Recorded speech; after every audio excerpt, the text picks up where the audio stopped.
सन्चै रहेछ बे राम्ररी बस सन्चै भाउ सन्चै छु आमा ट्याममा खाए आफूलाई मात्रै पकाउने सबैसित हो होटलमा खाने आमा ए ल ल बाबु अनि ल यहाँ लेखन हुर्किएको बाबु आउन र गुल्टिएर मासु खानु पुग्यो गएर लिएर मलाई त माया लाग्छ तिमीहरूले जेकै माने पनि हामीलाई पनि माया लाग्छ नि त आमा हजुरको जस्तो माया त कहिले पनि भन्नाले कोहीबाट पनि त्यस्तो माया आउँदैन क्या हजुर कोही भन्नाले त्यस्तो अरूबाट हजुरको जस्तो माया आउँदैन के ल ल बाबु छोराछोरीलाई सबैलाई मेलामा सेतुलाई एउटाका नपुग्दै बम्बईबाट आमा सन्चै हुनुहुन्छ भन्छ सेतुले कति गर्छ कति कान्छाले पनि गर्छ दिपकले भ्याउँदैन हामीले यतिवटा गर्ने दिपकलाई उनीहरू आत्तु ल्याउँछ ईश्वरले बोलिदिन्छ आफ्नो झ्याल जम्मैलाई ठाउँमा माया सबैलाई लाग्नु बाबु लाउँछ नि आमा अब बुढी गयो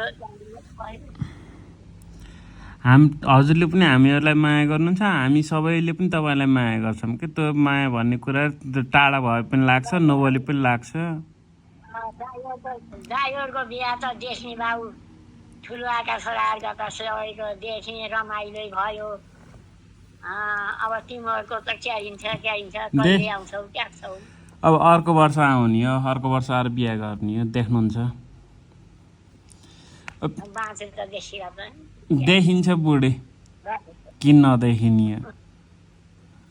अब अर्को वर्ष म आउँछु बिहा गर्न त्यति भए त्यतै लाओ के बाबु त्यति भए लबरे राखे सुखाउनु त बाहुनकी छोरी हुनुपर्छ अरूसित हुन्न बाहुनकी छोरी चाहिन्छ पासँग कि नपाए खोजेर पनि त बिहा गरिन्छ नि खोजेर गर्ने अर्को वर्ष आउँछु म बिहा गर्न ढुक्क आउनुहोस् ल ल अश्विताको पनि बिहा गरियो अश्विताको पनि भयो